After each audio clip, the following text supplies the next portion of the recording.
What's going on, all my loyal Dragonites out in the Dragon Den? King of Dragons 5000 is back with another action figure review. Today we'll be taking a look at the McFarlane Toys DC Multiverse Batman from KnightFall. Here we have Batman posed and out of the packaging, but before we have a look at the figure itself, let's run through his accessories. Batman does come with 2 pairs of hands as well as a batarang. Other than that, this Batman doesn't come with any other accessories, so with that out of the way, let's run through his details. Taking a look at the KnightFall Batman, I have to say this is probably one of McFarlane's best bodies to use for Batman.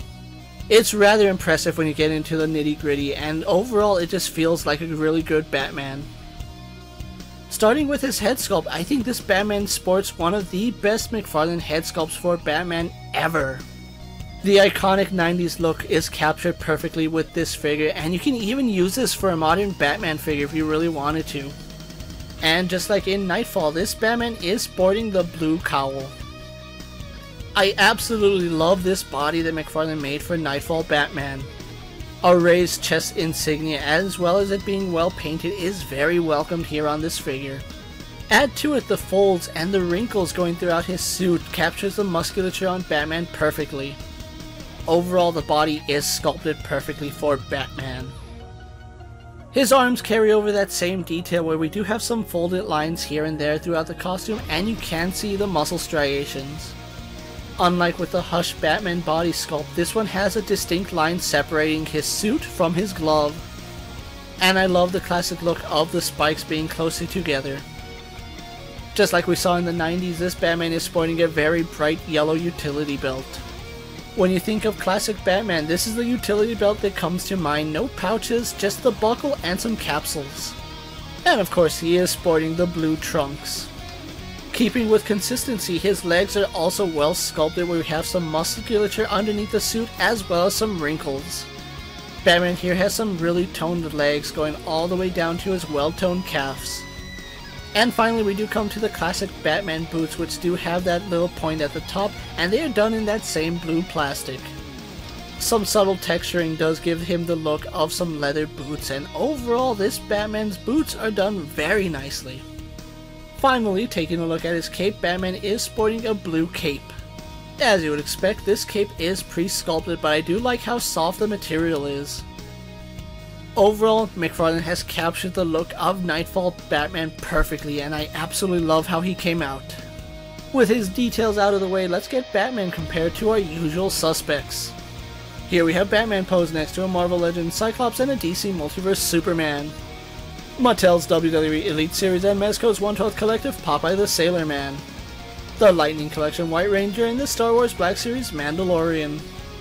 Finally, we have Batman posed next to the KnightFall Catwoman and Bane. So overall, a very impressive looking Batman, and he scales very well to Catwoman and other figures in the McFarlane toy line. With his comparisons out of the way, let's run through his articulation. Batman has a double ball joint in his head, ball sockets in his shoulders, arms go out to the side and do a full 360. He has a bicep swivel and double hinged elbows. We have a ball hinge in his wrist, ball joint in his upper torso, and ball jointed lower torso. Legs kick forward, go back, out to the side, and have a thigh swivel. He has a double bend in his knee, ball hinge in his ankle, and finally a toe hinge. Standard affair when it comes to articulation for McFarlane's DC Multiverse. So with everything said and done about the KnightFall Batman, let's actually get him posed for my final thoughts. The McFarlane DC Multiverse KnightFall Batman is a welcomed addition to my collection and a very good Batman figure. Though personally not a fan of the blue and gray bat suits, I have to say that McFarlane's done a really good job capturing the look and feel of Batman from the KnightFall graphic novel. This Batman has a very commanding presence and looks very imposing next to other figures. All the detailing on his suit looks very good, from the wrinkles, the raised bat emblem, everything works on this Batman. The head sculpt is another great example of how good McFarlane can be with these Batman head sculpts. Overall, I have to give the McFarlane KnightFall Batman a passing grade here because he ticks all the boxes you need for a Batman figure. Now, this Batman was available both as a standard release and a Comic-Con exclusive figure, and this is the standard released Batman figure. Although I can agree that the gray might be a little bit too bright, overall this is still kind of the best Batman McFarlane has ever given us. At the time I'm making this video, Batman is starting to ship from sites like Amazon and Big Bad Toy Store. I would honestly act fast picking up this figure because as it stands at the time I'm making this video, he is sold out on Amazon. Every Batman collector is gonna want to have this version of Batman in their collection.